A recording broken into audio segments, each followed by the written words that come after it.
One of the oldest debates is why does Goofy stand upright like a human while Pluto just is a dog? I don't need to explain this. You all know what this is.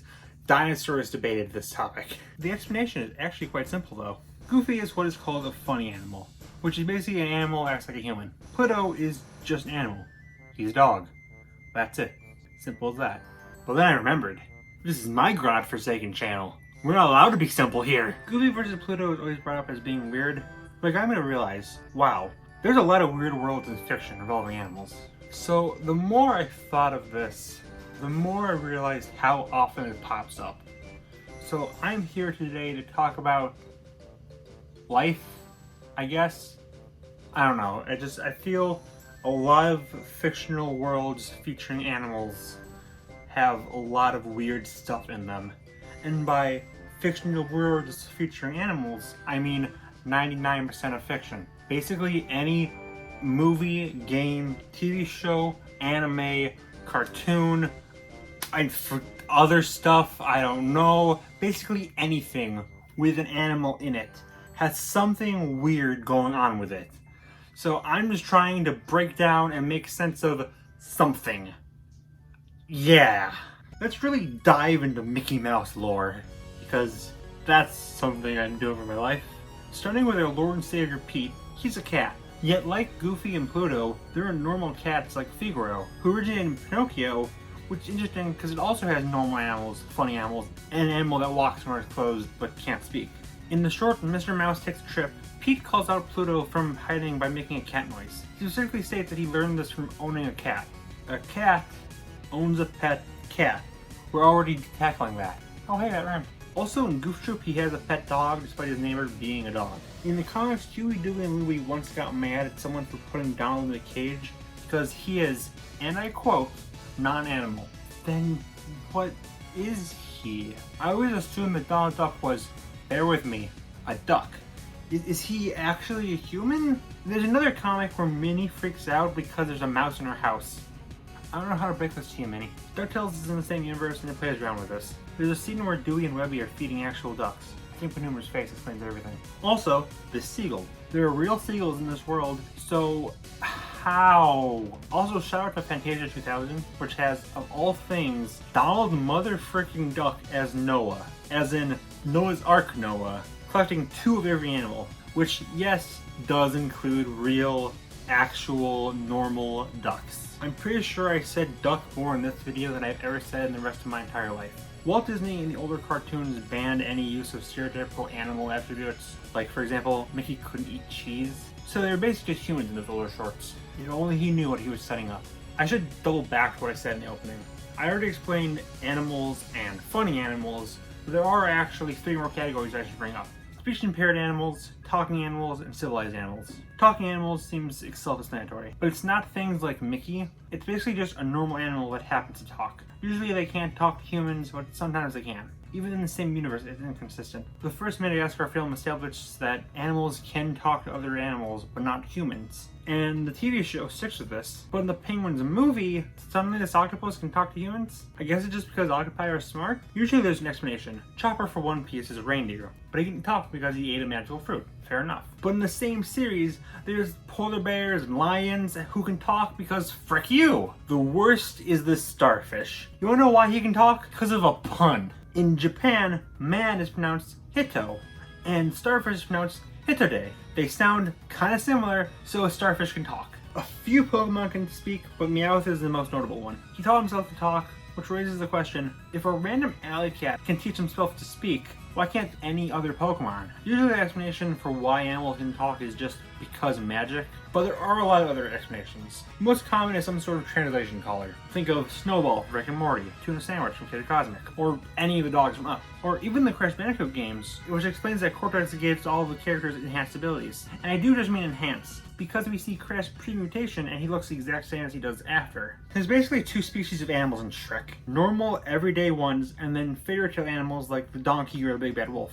and the fairy tale ones can talk. No explanation is given to this. Probably the most interesting of the suddenly talking animals is the frog from Over the Garden Wall. He starts as a normal frog, but as the show goes on, the strangeness of the world on the other side of the wall rubs off on him to the point where he can stand upright and even sings. Then there's something like Garfield, who at first only talked in his head and not in real life, but then he does talk in real life, but only to other cats. But Odie doesn't talk. But then there are shows where he's talking to John normally, and he actually responds, and Garfield lore is way too deep for this one video, I am sorry. There's also a lot of things where humans and animals interact, but I'm gonna say that for later. Speech and parrot are the easiest to explain, at least at first. My examples were going to be Scooby-Doo and Courage, but then I thought about these shows for longer than 2 seconds. Scooby can barely talk, but he can still speak. Maybe that's the case with all animals, they just have trouble speaking. But then freaking Scrappy comes in, and not only is he talking in full sentences, but he's standing upright. How does he do that? He's canonically younger than Scooby, how is he more advanced? In the new Scooby-Doo and Scrappy-Doo show, there's a gag where Scooby reads a sign, which is written the way he speaks, with an R at the start of every sentence. But he reads it completely normally. Is this just like a subconscious thing, or what? Mystery Inc. decided to answer this question with logic. Aliens. Why can animals talk? They're aliens. Works for me, I guess. Courage is even weirder. Courage is pretty much the only animal that can't talk fully. He can sometimes talk normally when he's to himself or with a computer, but when he's talking to Muriel, he just doesn't. With that being said, half of the characters in the show are animals, and they even act like normal humans. Even weirder is that none of the human characters ever bring it up. They're just perfectly content with this random dino owner being a pig. There are even dogs that are basically just humans, going back to Goofy vs. Pluto. Ed is the only character in all of Lion King that can't speak. Why? Because he's a hyena. And we are legally required by God, I guess, to always have a hyena that can only speak by laughing. Donkey Kong can sometimes speak full sentences, other times speak in broken English, and other times only speak in monkey noises. Characters like Cranky and Funky, though, always talk in full sentences, because they are objectively better than Donkey Kong. The final of these categories are the civilized animals. These aren't things like Zootopia or Beastars, I'll talk about them later. It's basically an animal that acts like a human, stands upright, not even wear clothes, but are still obviously an animal. Looney Tunes is all over with this. Bugs is a straight example. Stands upright, talks to humans, but he still lives in a hole and eats farm crops. Porky falls into basically a human trope though. The only thing that connects him to being a pig is his name, and everyone is completely fine with him not wearing pants. Daffy, I don't even know with Daffy. He's civilized enough to own a home and have a job, and in the newest series he lives with Porky sometimes, because there's an episode where he lives in a pond and he gets hunted by Elmer, who he's interacted before in this very show, but I guess Elmer is just fine with murder now? Most examples of this are pretty fine though. The cast of Fantastic Mr. Fox and rescuers are seen as animals by everyone, themselves included, but still walk and dress like humans. The town in Rango is basically a normal town, but the animals don't give up their quirks, like being a lizard having an involuntary defense mechanism. Most of the Sonic cast we'll talk about later, but the small ones you can rescue from badniks act like what they're based on, but can still talk to Sonic fine. Probably the best example of this is We Bare Bears. Bears are bears, but most people don't really see them as that. They have human friends that walk and talk like animals, and they can walk into restaurants without anyone saying, "Holy frick, there's a bear, where's my shotgun?" This is even a major part of the movie, where a guy tries to convince the world that they are beasts and need to be locked up. Okay, so while I did mention some more weirder things already, I do have 2 more final topics that are just the most insane things I ever talked about. But before we get to the big one, here's just kind of anything that I found that was interesting. The first thing here is animals and humans living together. Mass hysteria. These type of settings get weird fast. I already mentioned some things, but let's get into it.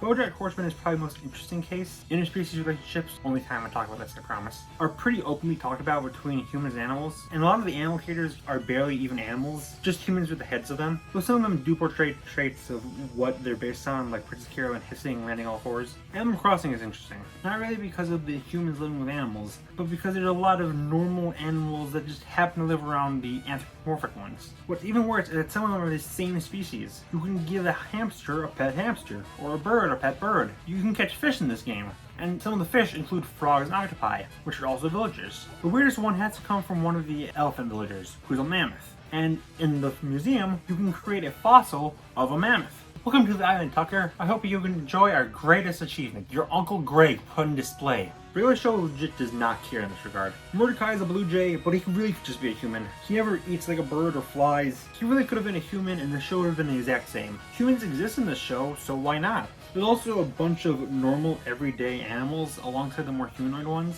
like the geese and baby ducks. Baby's only one of the more humanoid animals to ever act like what he is. He eats trash in a few episodes and he runs on all fours. But even then, he actually gets called out for being weird. Chowder is a world where everything is alive. And while that does lend itself to a lot of wacky moments, my favorite is when a bear plays a ring toss game run by an elephant and wins a human, and then a humanoid dog orders food from a human who hands him a frog and ice cream cone, and the dog starts licking the frog in front of its frog mother. What were any of the things that I just said? In general, you can almost always expect a character to have a pet, even if their pet is the same species as someone else in the show. Arthur is the worst at this. Arthur is an aardvark with a pet dog. One of his classmates is also a dog. But Arthur's dog is actually really interesting. He normally just barks, but in one episode he talks to a cat normally. That's fine, whatever. A lot of things have other animals talking to other animals, whatever, it's fine. But in another episode, he talks to the baby! How does that work? Is it just in this universe, the less intelligent you are, you suddenly get the ability to speak with other non-intelligent beings? They speak in clear English too! I don't get it! Gumball is another world where everything talks. And while there's a lot of weird things, the weirdest is Gumball pretty consistently interacting with realistic cats. Don't think about it too much. As mentioned before, Sonic has characters that are basically humans but aren't, though a few do have traits of what they are, like Espio's camouflage. But there are previously mentioned cartoon animal friends, and in some games they're just straight up normal animals. The worst is in Sonic Adventure 2, where we have the Anthro Rouge, this cartoony bat, and a realistic swarm of bats. Family Guy consistently goes back and forth on if animals can talk or if Brian's just special. Not only that, but this show constantly shows that human women actually have interest in Brian, and I'm not going to talk about that because one, I said I'm not going to, and two, I don't want to talk about Family Guy. Muffet from Undertale is a spider girl who has pets that are normal spiders and also might be paralysis demon. Food that she sells is made of the said spiders, and they're okay with it. No. Phineas and Ferb tries to get around this. They say that animals can't talk and rarely show off their intelligence. However, they also say that every animal is intelligent. They just, again, don't show it. Honestly, probably one of the better examples I'm bringing up. One thing I've noticed is that a lot of series have characters that look like normal animals. Then in the same franchise, there's one that are basically just humans. This mostly applies to female characters, wonder why. But one interesting example that applies to all genders is in Splatoon. The Inklings look basically like humans, besides a pointy ears and tentacle hair, but honestly, I could show you most Inklings, and you'd probably think they're just humans. There's a few in-between examples which are a good blend of human and animal, like Spike or Sheldon, but then there's others that are basically just animals, like Jalonzo and Bisque. Even worse is Sea Cucumber. Take a wild guess what animal he is. All sea creatures evolved in the same way, so I don't really understand why they're all over the map in their meta-animal type stuff. Why is it that Tom and Jerry can't talk, but every other animal, including a baby, can? Because that's why. Finally, okay, this is an animal, but I have to bring it up. Gumby is, in universe, a sentient thing of clay. But since this is a claymation show, are all the animals clay? In universe, is Pokey a horse, or clay in the form of a horse? He screams. Oh, he does not know. Okay, I'm putting it off, but I got that. Let's talk about sentient animals eating other sentient animals. There's really no other place I can start with this other than Zootopia and Beastars. Beastars handles this slightly better. They allow carnivores to eat eggs and milk, and the struggles of not eating your friends is more present than in Zootopia. But then they have them eating insects? Why are they considered fine to eat? Heck, why are they normal bugs instead of being anthropomorphic? In Zootopia, the animals were actually once normal animals, but evolved to be more civilized. But apparently fish suck, and according to the Word of God, never evolved, and are still eaten by everyone. And also according to the Word of God, birds and reptiles evolved as well. We just never see them. I'm not entirely sure why. My only guess is that they realize that the furry market is more valuable than the scaly market, and that whoever's attracted to bird markets are. I say that as a joke, but like, no, that they actually specifically target us to furries. In the Sonic movie, Sonic claims that Longclaw the owl eats mice. Does she eat normal mice or like human-sized intelligent mice? I tried to only bring up a series once, but I need to bring back Gumball and BoJack. In BoJack, they confirm that they do in fact sell and eat chicken. When certain chickens are born, they are injected with hormones that make them as smart as real-world chickens. The guy who sells them is also a chicken. Also, the waiter of a diner that sells steak is a cow. Gumball has multiple different examples of characters eating things that are the same species as other characters, but the weirdest is Idaho. He's a sentient potato. In his first major appearance, he asks what fries are made of, and he never gets an answer. In a later episode, Darwin gives up eating potatoes because he doesn't want to offend Idaho, but Idaho reveals that he doesn't care because sentient potatoes and food potatoes are completely different. Potato racism! A running joke in both Barnyard movies and show is that Freddy desperately wants to eat Peck and he has to fight it. Why Freddy is the only one who has to fight his urge to eat meat, I'll never know. I can't believe it took me this long to bring up Kirby. Let me rectify that. In the anime, Kain is a fish who constantly yells at his friends for fishing and eating other fish. They responded by telling him to leave before they turn him into sushi. This includes Tiff, who he's dated. What the frick?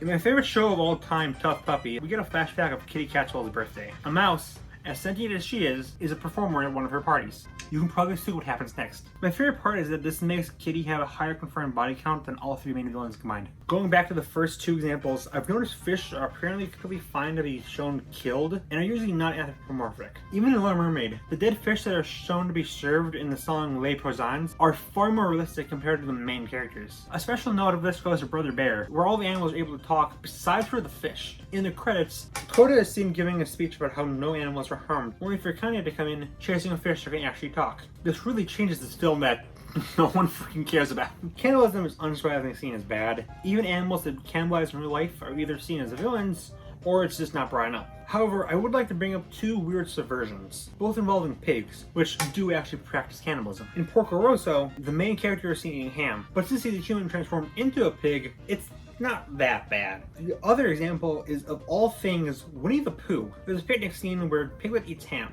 It's fine though, because he's not actually a pig. He's a stuffed animal. So he's allowed to eat all the hamburgers he wants without being put on trial. The final thing I want to talk about is a cruel running gag in basically every form of media. If there's a turkey in literally anything, they will be threatened to be eaten. Or they will actually be eaten. Sometimes by birds. Both Donald Duck and Woodstock have eaten turkey. I brought up how Phineas and Ferb usually avoids being weird with animals, but there is one exception, and that's where they insinuate that the OWC agents ate Agent T, the turkey. Both Cat Dog and Rocko's Modern Life had episodes where the main characters contemplated eating turkey, until they thankfully decided not to, and then I have to bring up Animal Crossing again. It's weird that some animals are more equal than others. I didn't mention it, but yes, you can eat certain fish. But at least they aren't human-sized, wearing clothes, and sapient. Unlike Franklin, who was invited in the first game solely to get eaten. You don't eat him, obviously. But this is freaking Animal Crossing. This is the most innocent game of all time, and this is Hannibal Lecter stuff. It improves in City Leaf. Franklin is the chef and no one wants to eat him, besides Tortimer,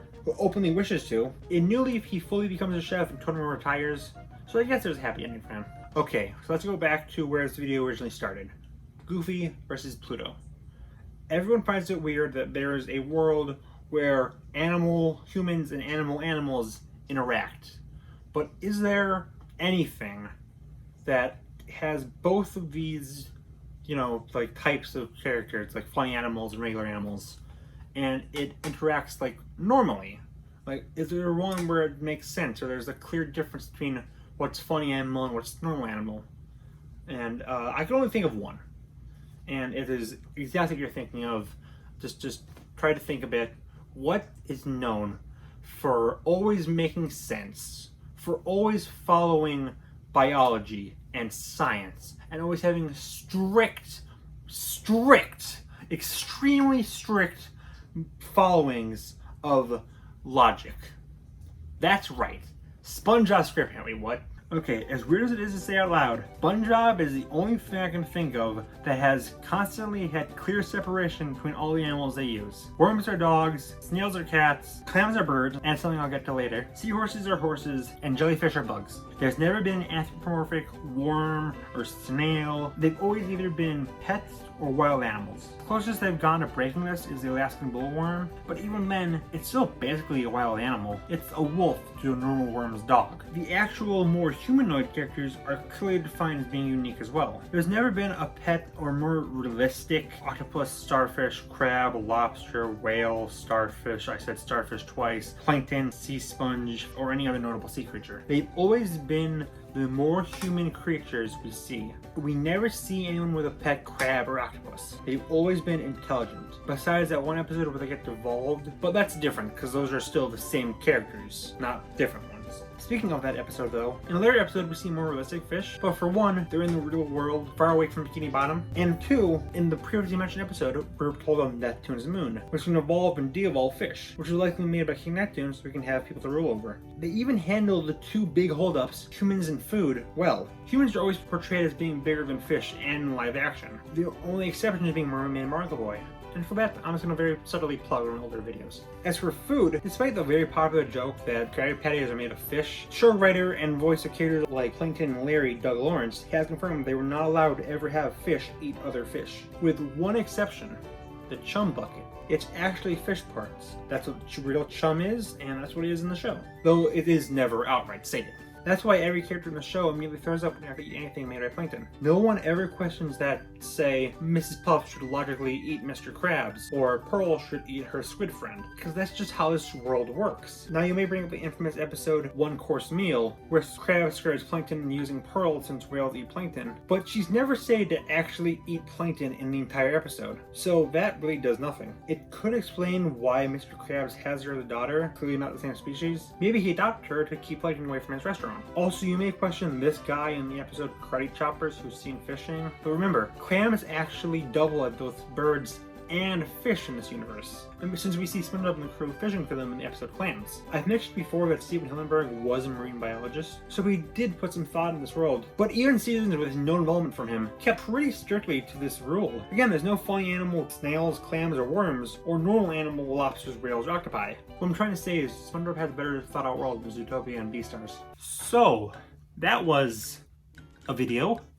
Yeah, before I sign off, I would like to say, no, I'm not actually angry about anything that I talk about in this video. Just Goofy versus Pluto is something I think about a lot, and I really wanted to dive into it.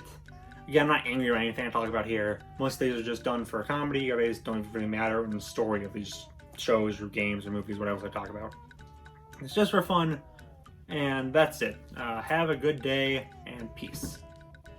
You can't see the peace. Now you can see the peace. Motherfucker! I used to have a little cat once.